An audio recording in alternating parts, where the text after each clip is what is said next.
Good morning, and welcome to an absolute belter of a morning here in beautiful Nova Scotia, and welcome to my channel, The Optimistic Gardener. My name is Steve Farley.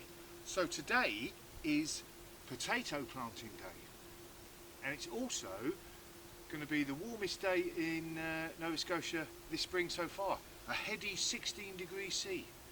Again, not sure what that is in old money. I think it's like low 60s, but it's definitely an improvement on what it has been. I've had a bit of a stormy week this week, as you can see from my greenhouse door. Always pays to secure your greenhouse door in windy weather. I've got to do some work on that, but to the matter in hand, potatoes. So, I have two types of potatoes. I've got Red Pontiac and Yukon Gold. Yukon Gold is an old favourite of mine so far here. I'll say old favourite, about 3 years I've been growing it. But it's been performing really well for me so far. And last year I did a bit of an experiment. I grew potatoes in normally, just digging a trench and then earthing them up, as you do. And then I also grew them in seaweed. Seaweed, I hear you say? Seaweed indeed. Yes, all I did was laid a bed of seaweed, laid the seed potatoes on top, and then earthed them up with seaweed. Apparently it's an old Nova Scotian, Newfoundland way of growing potatoes, and I'll imagine in old communities all around, seafaring sort of communities around the world, people have done exactly the same thing. It's obviously gone out of fashion, as a lot of things do in these modern times. But I grew them in seaweed, and it was an absolute, I will say, unqualified success. As you can see from the picture there, I had a really good yield of potatoes from the seaweed. But there was some extra benefits. I didn't have to clean the potatoes. They were absolutely beautifully clean. So I didn't have to do all that scrubbing of the earth, etc. It was a lot easier to find the potatoes. A bit smellier. Not the potatoes themselves, but actually the seaweed. When I was taking it all off, it was it's a bit whiffier when the seaweed starts to get going. But a small price to pay for absolutely beautifully tasty potatoes. So this year I'm going to do the experiment again. So this I'm going to do a half and half. This half I'm going to do seaweed. This half is going to be potatoes. This is just a normal bed. I have actually laid a mulch of compost down in the autumn, but this side I'm just going to lay a load of seaweed down. Hopefully I've got enough to do it all today. If I haven't, I'll just go down the beach later. And this side I'm just going to dig a couple of trenches and lay the potatoes and cover them as per. Right, so let's get to it. First of all then, I am going to lay the seaweed. So I've just been down my local beach and got some seaweed a few days ago. There's a video up on the screen now showing my tips on how to use. You can use seaweed, lots of different ways in the garden, mulching, fertilizer, etc. There's a particularly good video, if I say so myself, up on the screen there now. And it also goes through, some of the rules you want to think about before getting seaweed off the beach. Get it above the tide line, because that normally means there's a storm bin, so you're not getting live seaweed as such, and getting it from different areas and seeing what your local authority says. But anyway, that's in that video. It's just about to be black fly season. Yesterday they started to come around and be really annoying.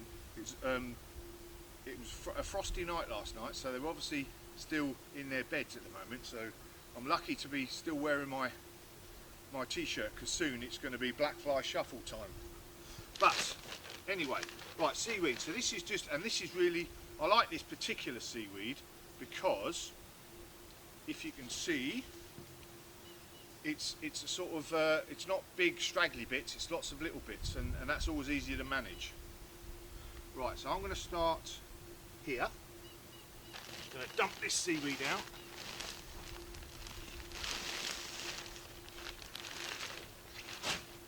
Put it in a line.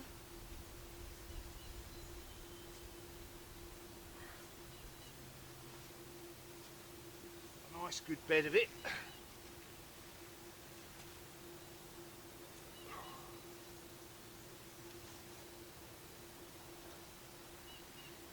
So I'm growing these potatoes as well, by the way, a spade's width apart. So there's the first lot, spade's width, and then I'll have the next lot there.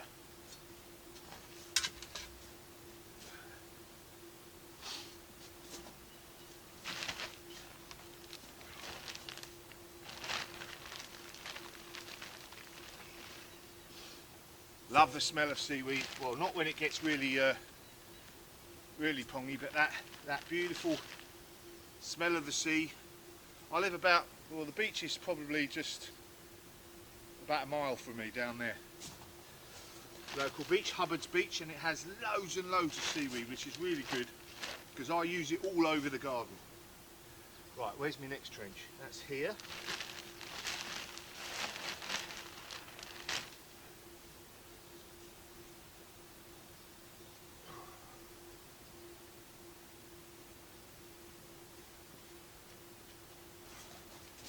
Right, I'll come back in a minute.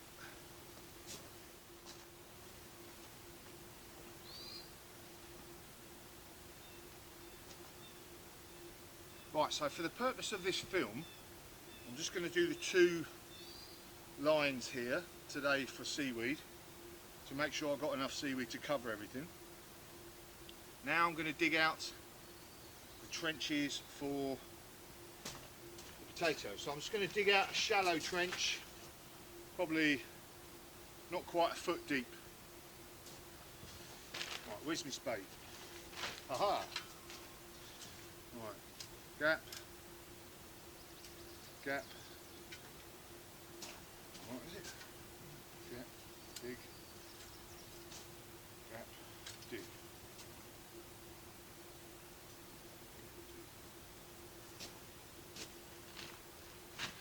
Right, I'm just going to dig 2 trenches, I think.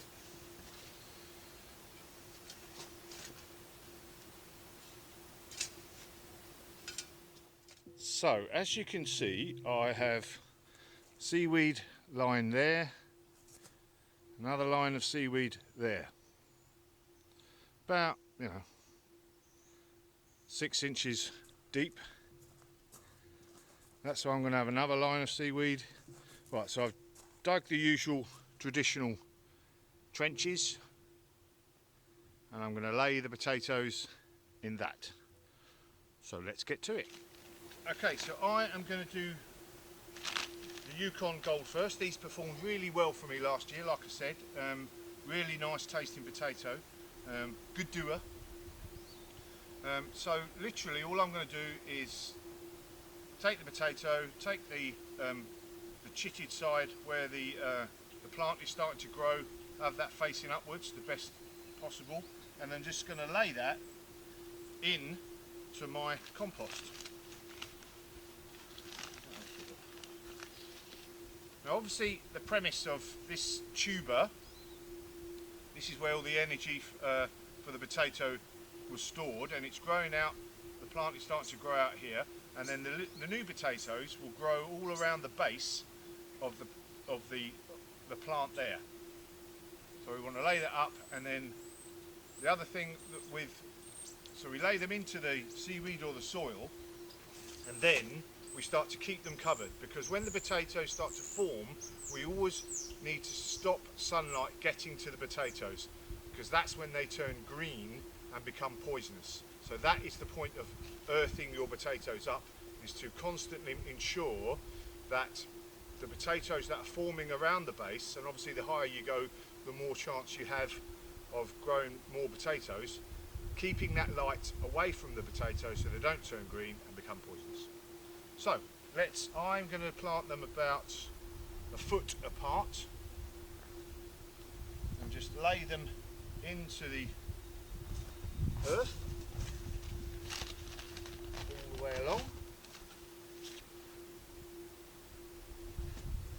into the seaweed rather.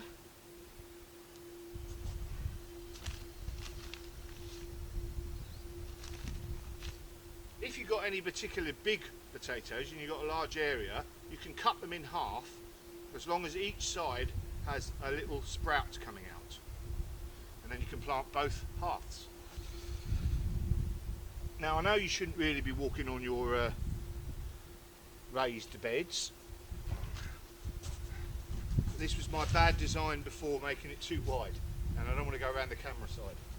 Right, so that is the Yukon Gold there. Let's do the red Pontiac, exactly the same thing. Blimey, these have had a goer. These are half gone already. 1, 2. Sheesh, hope these are going to be alright. I'm sure they'll recover as soon as they get some nutrients inside them. Nestle them in there.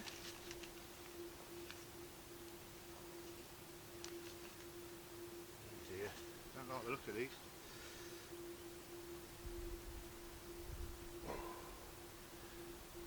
Right, so I'm going to leave them there a sec. Let's plant the earth ones, and we're doing exactly the same thing with the earth. All we're going to do, in fact we're not doing this first, so I don't have to move the camera. I'll cover these. Right, so with the seaweed, all I'm going to do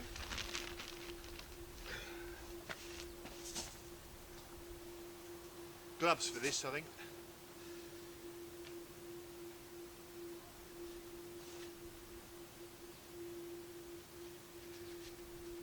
Right, so all I'm going to do is get the seaweed, layer it up around the potato, completely covering it and all the surrounding area.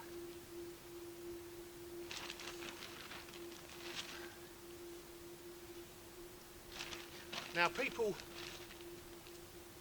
keep asking me questions, do you wash all the salt off? Doesn't that kill the plants?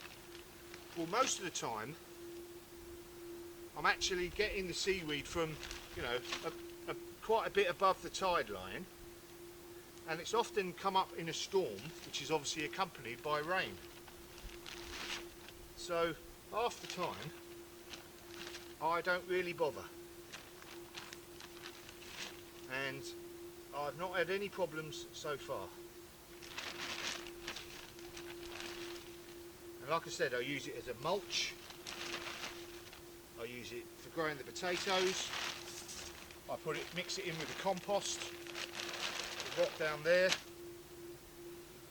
I make liquid fertiliser with it. Oh, there's the black flies, beautiful. Better be quick. Yeah, so I think seaweed is wonderful stuff. Obviously 100% natural.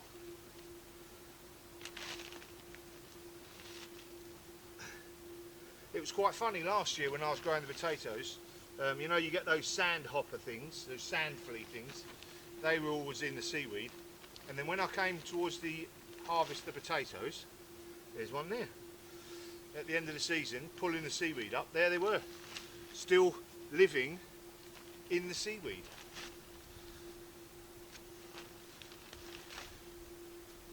Bit of a fun fact, or not.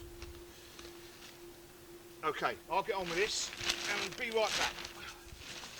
So now, with the ordinary potatoes, it's the same thing.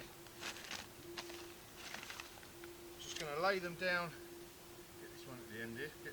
Use all the space I can.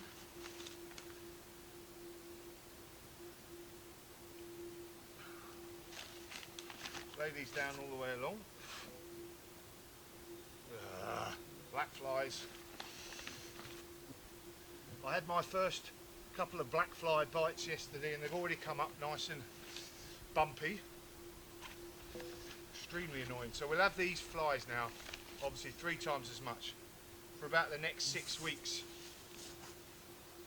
or so, depending on how hot it gets. As soon as it gets really hot, they tend to sort of go away. Now if I was living in Halifax, up the road in the city, I wouldn't get them. They like pure air. So there's the penalty of living in pure air and by the woods and the stream is horrible black fly. But they'll soon be gone.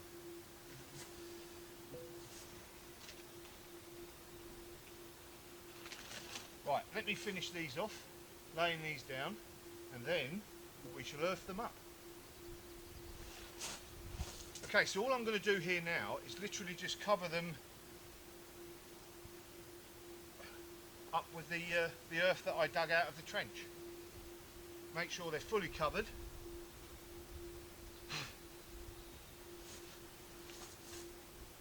Obviously got a bit more delicate here with these Pontiac ones that have already... I only bought these the other week. That's the trouble. They get them in the big box stores. And they probably had them in there for ages. Right, so we're still just past the middle of May. Still a chance of frost. So I want to make sure these are properly covered all the way up. And keep an eye out on the weather. Just in case. Done them. Just in case we get some frosts, and shouldn't be a problem to the actual tubers, but if you've got foliage coming up early, there's a chance it could get burnt. So a good idea on, if you're in an area that's still got a chance of frost, keep an eye out on the weather, and if it does turn that, get some horticultural fleece. That's always a good bit of kit to have in your armoury, or a blanket or something, and just keep them covered if you have that chance of frost. Right, so there we go. 2 ways of doing your potatoes. Use seafaring folk seaweed, highly recommend it, and your more traditional method of growing them in a trench, earthing them up. Excellent. Oh, I forgot. Seaweed. Now the seaweed, there's a chance, well there is a chance, there's a good chance it will start to shrink a bit. With the heat, it will shrink down. So it's a good idea to come back in a week or so, have a look at them. If it's shrunk down, give them a bit more of a covering of the seaweed. Right, I've had enough of this. Let the competition begin. Job's a good one. Yeah.